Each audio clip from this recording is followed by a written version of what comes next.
Salut YouTube, soyez le bienvenu chez Angie Black officiel. J'espère que vous allez bien. Moi, je vais bien par la grâce de Dieu. Aujourd'hui, je vous amène encore une autre nouvelle vidéo. Story time. Histoire vraie. Histoire vraie. L'histoire d'aujourd'hui, c'est l'histoire de Jean-Marie et Mado. Jean-Marie, c'était un jeune homme, il avait son boulot, il travaillait, il pouvait bien s'acheter les habits, payer sa maison, se nourrir. Son boulot lui permettait de vivre normalement comme toute autre personne. Et Mado, de l'autre côté, c'était une vendeuse ambulante. Elle vendait les légumes. Les légumes, donc, le fait des maniocs, l'oseille, tout ce qu'il y a comme légumes, bien sûr. Mado vendait cela, bien sûr, ambulante. Et ce travail de Mado permettait à Mado de payer la maison pour sa mère. La mère de Mado était infirme. La mère de Mado ne marchait pas. Elle était infirme. Alors Mado avait acheté une chaise roulante pour sa mère. Mado payait les frais scolaires pour son frère. Le même travail de Mado de femme vendeuse de légumes permettait à Mado de payer les frais scolaires pour son frère, d'acheter les habits pour sa mère, d'acheter une chaise roulante pour sa mère, de payer la maison pour sa mère. Donc, c'est Mado qui s'occupait totalement de sa famille. Donc, elle avait seulement sa mère et son frère. Les papas de Mado les avaient abandonnés, bien sûr, parce que, sous prétexte que la mère de Mado était infirme. Alors, c'est Mado qui s'occupait totalement de sa mère. Sa mère pouvait être heureuse, elle était heureuse parce que sa fille s'occupait très bien d'elle. Et le travail de Mado permettait à ce que sa mère puisse bien vivre, avoir un toit, avoir où dormir, à quoi manger, à quoi s'habiller. Et son petit frère pour aller à l'école et tout. Donc c'est Mado qui s'occupait de sa petite famille. Son petit boulot le permettait à s'occuper des besoins de sa famille. Alors en vendant et tout, elle se connaissait maintenant avec Jean-Marie. Jean-Marie commençait à faire la cour à Mado. Mado, des fois, elle refusait, des fois, elle acceptait, des fois, elle refusait. Et Jean-Marie a proposé à Mado, Mado, je veux t'épouser, je veux que tu sois ma femme, je veux que tu commences à habiter chez moi, je veux de toi. Mado a parlé avec sa mère. Sa mère dit, il faut que tu sois sûr, si c'est Jean-Marie, c'est une bonne personne. Si Jean-Marie, c'est une bonne personne, tu peux te marier, tu es ma fille, tu as grandi, tu es une grande fille, il n'y a pas de problème. Mado observait Jean-Marie, il voyait Jean-Marie, elle voyait Jean-Marie amener les cadeaux, Jean-Marie amener des cadeaux pour Mado, Jean-Marie amener les pannes pour la maman de Mado, Jean-Marie commençait à payer même les frais scolaires pour le frère de Mado. Maintenant, c'était Jean-Marie qui commençait à s'occuper de la famille de Mado. Bien que Mado continue à vendre ses légumes, mais Jean-Marie prenait quand même soin aussi de la famille de Mado. Mado a dit, oh, ici j'ai trouvé une bonne personne. C'est que ces messieurs, c'est une bonne personne. Il va quand même commencer à s'occuper de ma maman. La maman de Mado a dit, oh, enfin j'ai trouvé un autre garçon qui s'occupe de moi. Jean-Marie, des fois, il sortait comme ça, il ne peut pas dire à Mado, il passe chez sa mère, il laisse la nourriture, les pagnes, il laissait beaucoup de cadeaux à la maman de Mado, même si Mado n'était pas au courant. Mado était convaincu, Mado s'est dit, ah, ok, enfin, je veux quand même avoir quelqu'un à côté de moi qui s'occupe de ma mère, parce que Mado, tout pour elle, c'était d'abord sa mère, parce que sa mère ne marchait pas, elle ne pouvait pas faire autre chose, elle était maladive et tout. Donc, c'est Mado qui partait quand elle vend. Elle amène à manger pour sa mère, elle met les médicaments et tout. Maintenant, Jean-Marie prenait la charge, prenait vraiment en grande partie la charge de la famille de Mado. Mado a accepté en fin de compte d'épouser Jean-Marie. Mado a épousé Jean-Marie. Jean-Marie a payé la dot. Ils ont fait seulement le mariage coutumier et tout. Après, Mado est allé habiter chez Jean-Marie. En habitant chez Jean-Marie, qu'est-ce qui s'est passé? Jean-Marie, du coup, avait totalement changé. Jean-Marie commençait à rentrer tard à la maison. Si Mado lui demande, comment tu rentres tard comme ça? Il va frapper Mado. Il avait totalement changé. Mado a dit à sa mère, Mado était allé dire à sa mère, maman, je comprends pas, Jean-Marie, il était gentil avec moi. Tu vois comment il était avec nous. Mais depuis qu'il m'a épousé, je suis dans sa maison, il a totalement changé. Je comprends pas qu'est-ce qui se passe. J'ai essayé de parler avec lui, mais maman, des fois il fait 2 jours, 3 jours, il ne vient pas à la maison. Il peut faire 1 semaine, il ne vient pas à la maison. Jean-Marie avait totalement changé.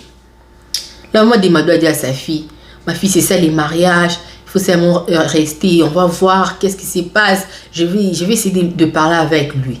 La maman de Mado a appelé Jean-Marie. Jean-Marie, qu'est-ce qui se passe? Ma fille s'est plainte. Jean-Marie n'allait même plus chez la mère de Mado. Il n'allait même plus laisser les cadeaux comme il les faisait avant. Jean-Marie avait totalement changé. Mado a essayé de contacter la famille de Jean-Marie. La famille de Jean-Marie ne faisait absolument rien.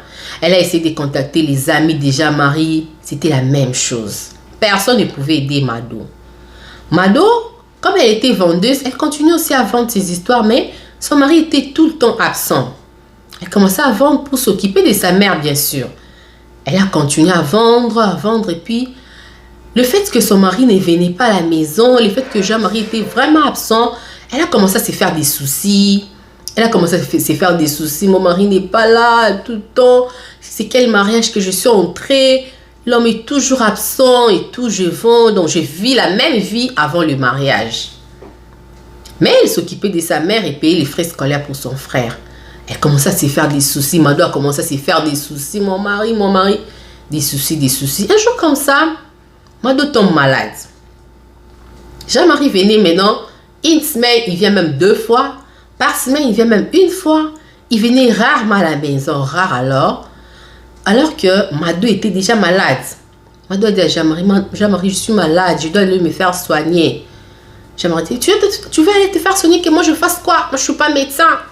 Si tu vas aller te faire soigner, va à l'hôpital. Mado a commencé à aller à l'hôpital avec les moyens, les fonds qu'elle avait, les fonds de ses marchandises, bien sûr. Vous voyez, elle était limitée. Mado était limitée pour les soins. Les médecins disent qu'on devait opérer Mado. Mado n'avait pas l'argent de l'opération. Elle a essayé de parler avec Jean-Marie. Elle a appelé les amis de Jean-Marie. Je suis malade, il faut que je me fasse opérer. Je suis malade, je ne me sens pas bien. Jean-Marie ne vient pas à la maison. Jean-Marie, maintenant, cette fois-là, il a commencé à faire 2 semaines. Après 2 semaines, il va venir 1 fois. Après 2 semaines, il va venir 2 fois à la maison. Il a commencé à faire 1 mois. Il ne paye même plus la maison. C'était dur pour Mado. Mado malade, elle ne pouvait pas vendre ses histoires, elle ne pouvait plus payer la maison pour sa mère, elle ne pouvait plus acheter à manger. La mère de Mado était devenue vulnérable.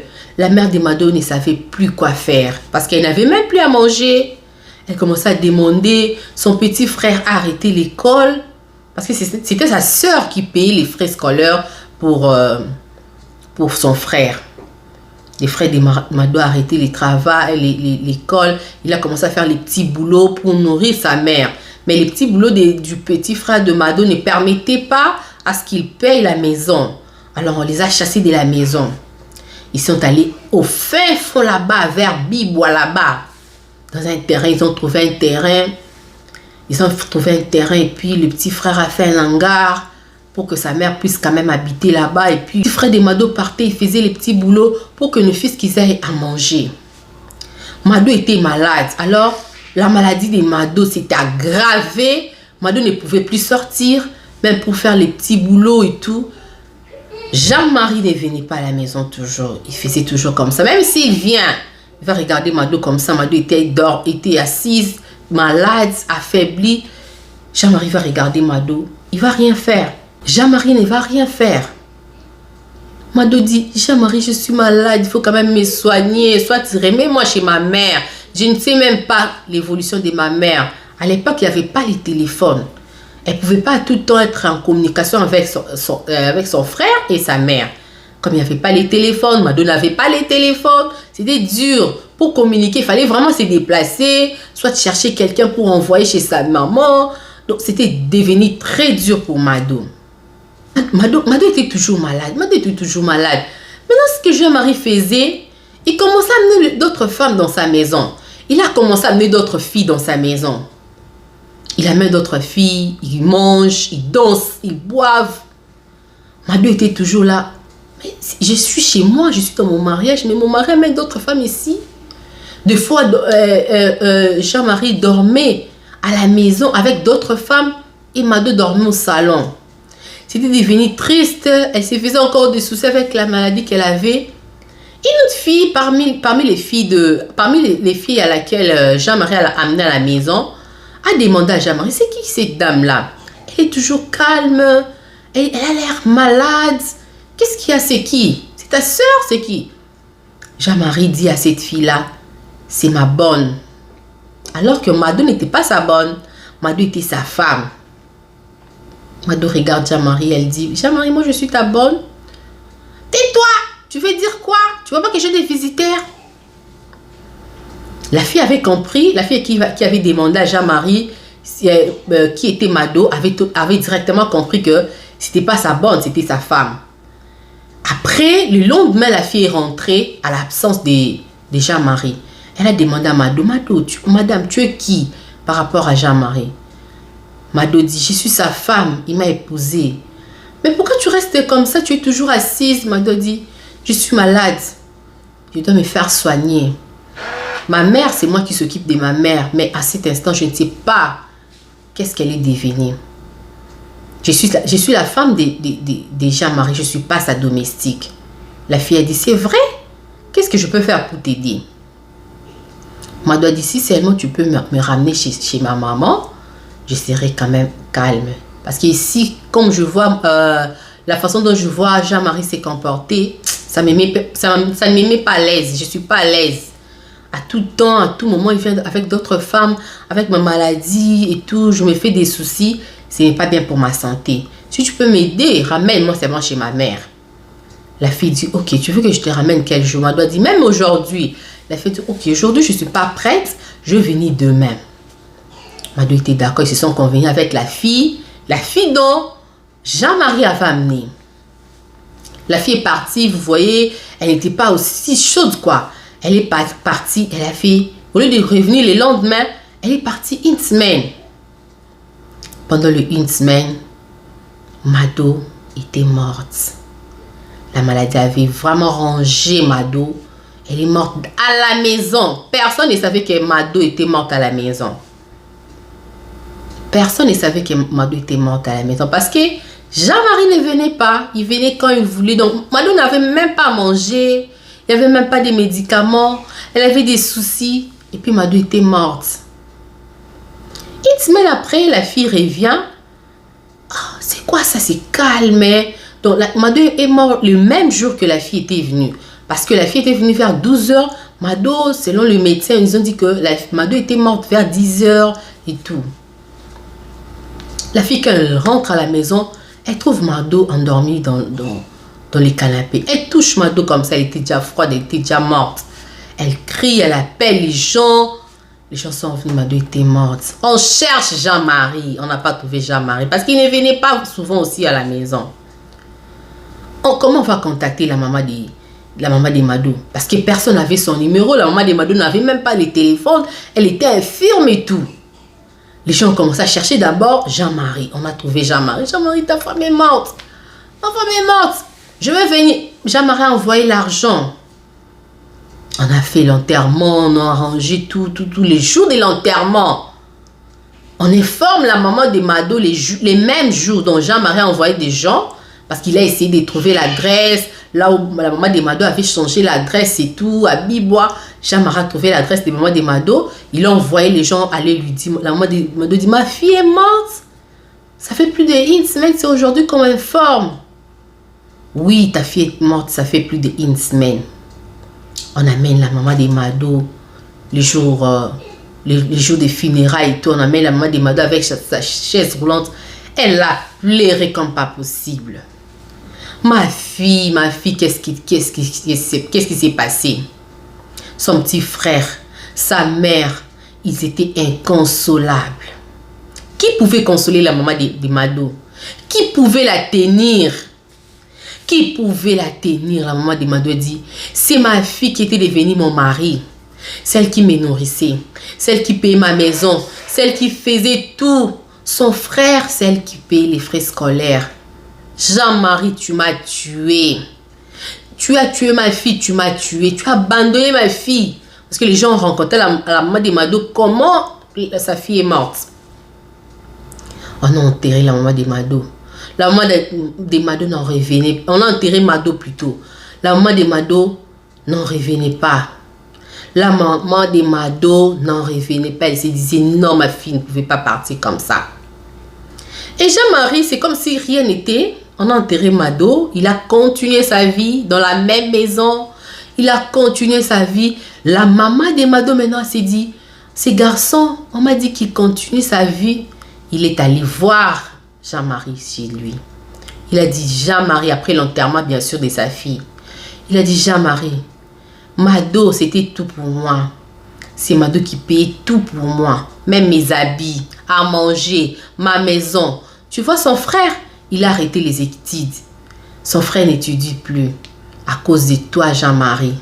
Jean-Marie, tu m'as tué. En tuant ma fille, tu m'as tué. Il fallait même me la ramener vivante. Je pouvais chercher les gens de bonne volonté. Je pouvais toquer de porte en porte pour que ma fille ait des soins. Mais tu as abandonné ma fille à la maison qui ne pouvait plus marcher. Ma fille est morte. Tu vois, toi, quand ma fille est morte dans ta maison, elle était ta femme. Dans ta vie, aucune femme ne va habiter dans ta maison. Si tu épouses une femme, si tu n'épouses pas une femme, toutes les femmes que tu auras dans ta vie mourront aussi. Toute femme que tu vas épouser, elle mourra. Si tu épouses, elle mourra. Si tu n'épouses pas, elle mourra. Je t'ai maudit.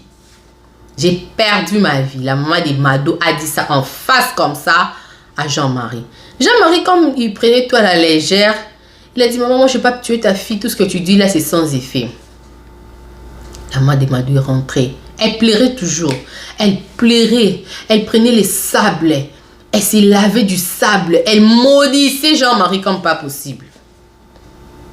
Les années passées, les jours passés, la maman de Mado est restée dans sa petite vie. C'était maintenant les petits frères de Mado qui s'occupaient de sa mère.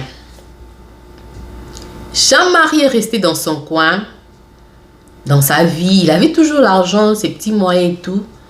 Il a trouvé une autre femme. Une deuxième femme après Mado. Quand il a épousé une deuxième femme, il a changé de maison bien sûr. La femme là, elle est restée à la maison. Une année, 2 ans, la femme ne concevait pas. Mais Jean-Marie était toujours bien avec la femme. Jean-Marie n'a pas pris une maison dans une autre commune, très loin de là où elle habitait. Elle a pris la maison dans presque le même quartier. 3 ans plus tard, dans le même mariage, la femme de Jean-Marie commençait à voir les femmes dans la maison, commençait à voir les gens à la maison. Elle vit une femme qui passe vite. Elle voit encore une autre femme. Elle ne comprenait pas. Elle dort comme ça dans les rêves. La femme lui dit, je suis venue te prendre. Moi aussi, j'étais morte. Je suis venue te prendre. Maintenant, elle croyait que c'était des cauchemars, des idées, des illusions et tout. Elle dit à Jean-Marie, je ne comprends pas, je lui refais des mauvais rêves et tout. Jean-Marie dit, il ne faut pas suivre ça, ce sont des cauchemars. Ça va passer. La femme de Jean-Marie, la deuxième femme de Jean-Marie, est tombée malade. Elle a fait 10 jours. Elle est morte. Jean-Marie a perdu 4 femmes. De la même manière, de la même façon. Toutes les femmes meurent, toutes les femmes. Toutes les femmes meurent comme ça. Pourquoi Jean-Marie, à chaque fois que tu épouses une femme, tu as perdu 4 femmes après Mado. Donc après la mort de Mado, Jean-Marie ne pouvait plus rester avec une femme. Toutes les femmes que Jean-Marie épousait, même si il n'épouse pas, toutes les femmes mouraient. Qu'est-ce qui s'est passé dans la vie de Jean-Marie? Jean-Marie lui-même ne comprenait pas. Les gens ne comprenaient pas. C'était devenu quelque chose de pas normal. C'était devenu quelque chose de pas normal. Les gens maintenant commençaient à soupçonner Jean-Marie. Soit il a les fétiches. Mais les gens qui connaissaient l'histoire des Mado avaient compris. Oui, la maman des Mado, elle était venue maudire Jean-Marie. Cette fois-là, Jean-Marie a pas épousé une autre fille. La fille unique de sa mère. La 5e fille après la mort de Mado, elle s'appelait Gracia. Gracia était trop petite par rapport à ces 4 femmes. Elle était fille unique de sa mère. Donc la maman de Gracia n'a jamais eu d'autres enfants en dehors de Gracia. À l'époque aussi, vous voyez, il n'y avait pas l'internet. La communication n'était pas comme de nos jours. Gracia est venue à son mariage. Elle était bien, toute jeune et tout. Elle est tombée enceinte. Elle a fait un enfant. L'enfant a eu 1 année. Après 1 année, 2 ans, les rêves commencent. Maintenant, Grace était le genre de fille qui était gentille envers tout le monde dans les quartiers. Elle parlait bien avec les gens dans les quartiers et tout. Elle a fait les mauvais rêves. Jean-Marie n'avait jamais dit à Grace qu'il a perdu 5 femmes au total. Donc 4 femmes à part Mado, 5 femmes au total. Jean-Marie n'avait jamais dit ça à Grace. Mais il était tout le temps attaché à Grace. Il prenait vraiment soin de Grace. Grace a accouché. 1 année, quand l'enfant de Grace a eu 1 année, Grace commençait à faire de mauvais rêves. Grace a trouvé une maman dans les quartiers. Elle est allée dire à la maman, « Ah maman, je ne comprends pas. Depuis que mon enfant a eu 1 année, j'ai fait que des mauvais rêves. Il y a des femmes qui me disent qu'ils veulent venir me prendre. Ils viendront me prendre. Je ne comprends pas qu'est-ce qui se passe. Je ne sais pas maman, je dois aller quand même dans le groupe de prière. À l'époque, on appelait ça groupe de prière. » La maman a dit, « Est-ce que je peux t'aider ?» La maman dont Grace est allée se confier. « Ma fille, comme tu es venue me parler, est-ce que moi je peux t'aider ?» Grace a dit, « Maman, si tu peux m'aider, il n'y a pas de problème. Aide-moi. Je ne comprends pas pourquoi je fais des mauvais rêves comme ça. » La maman dit, « Est-ce que tu sais que ton mari a perdu 5 femmes? Tu sais ça? » « Oh, c'est vrai maman? » « Oui. Jean-Marie a déjà perdu 5 femmes. » Et la 4e femme disait la même chose. La 3e femme disait qu'elle voyait des gens, des mauvais rêves et tout. Ah, Grace a dit, maman, je ne comprends pas pourquoi. Je vais essayer de parler avec mon mari. Jean-Marie, quand il vient comme ça, Grace lui dit, je fais des mauvais rêves et tout. J'essaie de parler avec les gens dans les quartiers. On me dit que tu as déjà perdu 5 femmes, c'est vrai. Tu vois, dans ces quartiers, les gens ne m'aiment pas. Ça, c'est Jean-Marie. Dans ces quartiers, les gens ne m'aiment pas. Il ne faut pas suivre ce que les gens disent. Les mauvais rêves, là, on va aller à l'église, ça va finir. Grace a dit, mais dis-moi, tu as déjà perdu 5 femmes? Jean-Marie a nié. Jean-Marie n'a pas dit la vérité à Grace. Grace a continué à faire des mauvais rêves. Elle est allée voir sa mère. Elle a dit, maman, depuis que l'enfant est 1 année, je ne dors plus. J'ai fait des mauvais rêves, maman.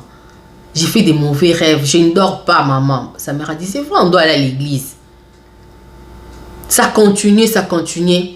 Elle a demandé encore à la maman qui était la maman du quartier. Grace a demandé à cette dame, maman, je ne comprends pas, dis-moi, qu'est-ce qui s'est passé pour qu'il puisse perdre ces 5 femmes? La maman dit, on a écouté, selon l'histoire, on a écouté là où Jean-Marie était venu, sa première femme. Jean-Marie l'avait négligée. La mère de sa première femme était infirme. C'est elle qui a maudit Jean-Marie. Jean-Marie perd toujours ses femmes. Grace dit, c'est vrai maman? Oui, c'est vrai. Demande à ton mari qui te dit la vérité, qui puisse te dire la vérité. Grace attend Jean-Marie. Il dit, ces garçons, ces messieurs aujourd'hui, je vais lui demander. Il part, il demande à Jean-Marie. Jean-Marie nie. Il dit, ta première femme. Grace dit, elle dit, ta première femme, sa mère n'était pas infirme. Jean-Marie était resté bouche bée. Il ne savait quoi répondre à Grace. Grace dit, Jean-Marie, je quitte ta maison aujourd'hui. Je ne veux plus dormir ici. Va ranger tes histoires, tes affaires. Jean-Marie l'a supplié Grace. Grace, c'est vrai. Attends, je vais t'expliquer. C'est une histoire qui date. La dame là, je ne sais même pas là où elle habite. Grace est partie. Grace est partie. Les lendemains, Grace est partie. Grace a pris son bébé. Elle est partie de chez elle. Elle a dit, je ne peux pas rester là. Cet homme-là a perdu déjà 5 femmes. Jean-Marie est resté. Aucune femme. À moins qu'il aille chercher une femme dans d'autres communes que les filles ne connaissaient pas. Mais dans les quartiers, aucune femme ne pouvait accepter Jean-Marie. Les gens commençaient à lui dire, va chercher la maman de Mado. Cherche la maman de Mado. Va demander pardon à cette dame. Va arranger avec elle. Sinon, ta vie sera toujours comme ça. Voilà un peu l'histoire. Jean-Marie n'a jamais accepté d'aller chercher la maman de Mado. Jean-Marie n'a jamais accepté de s'humilier. Pensez-vous que Jean-Marie avait tort d'aller chercher la maman de Mado? Est-ce qu'il devait aller chercher... Qu'est-ce qui allait s'arranger si Jean-Marie allait chercher la maman de Mado? Voilà un peu la petite histoire que je vous ai amenée aujourd'hui. Un peu une histoire très triste. Mais dont on peut tirer une leçon. Jean-Marie est devenu misérable. Il n'a jamais épousé d'autres femmes. Il n'a jamais eu d'autres enfants en dehors de l'enfant de grâce. Dites-moi en commentaire, que pensez-vous de cette histoire? Que pensez-vous du comportement de Jean-Marie? Que pensez-vous de la mort de Mado? Qui a tort dans cette histoire? Dites-moi en commentaire. Merci beaucoup de suivre cette histoire. Pour les nouveaux, je vous demande de vous abonner, de liker, de partager et surtout n'oubliez pas d'activer la cloche de notification pour manquer aucune de nos vidéos. Alors je vous laisse à la prochaine vidéo. Ciao!